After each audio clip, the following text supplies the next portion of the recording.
Shabbat Shalom, everyone. This morning, David Brooks had an op-ed piece in the New York Times in which he questioned some of a lot of the behaviors that are taking place on campus, and essentially he brought it to the issue of diversity, equity, and inclusion programs, DEI programs that are on many campuses. These are programs which were meant to give both underserved and underprivileged populations, populations that view themselves as having come from oppression, more of a voice in the conversation on campuses. The problem, he says, is that what they have done is they've silenced other voices. And so that if you're part of this group that has experienced depression, then you don't think that others have a right to be in that conversation. I was thinking about what he wrote, and I thought about it in relation to what I've learned about Judaism and Jewish values. And I think there's something that's quite interesting and something that's really important here.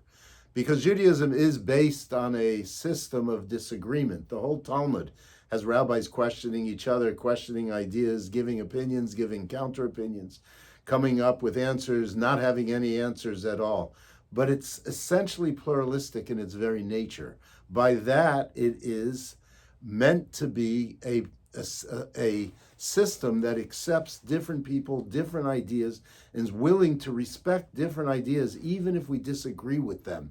And how important that is in our world today, in our world that's so challenged and where differences between people have separated them and made people into partisans who can't hear the ideas of other people. This week in the Parsha, we read a story about Rebecca. And Rebecca is pregnant with twins, remember that. And her twins are fighting in her womb, and she's apparently very, not only uncomfortable, but she's in a lot of pain. And at some point she prays to God, or pleads to God, Im kain lama ze anochi, she asks, if this is the way I am, why do I even exist?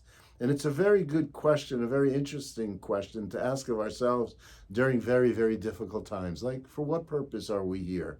And I think that there is a purpose that we're here. And the purpose is not so that we're all the same, but the purpose is so that we're capable of affirming life and each other's lives, even when we're not the same.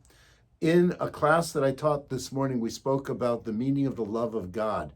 And a question is asked by a commentator, how do we bring others to love God? It's very hard to make other people believe, and it's wrong to make other people believe what you believe. But the answer of the commentator in the Midrash is the following. If you love God, that means that you act with respect. If you love God, that means that you love others. If you love God, that means that you're generous with others. If you love God, then you pursue justice and that you work for freedom. And when you live your life that way, then it becomes an attractive life for other people and you find fulfillment.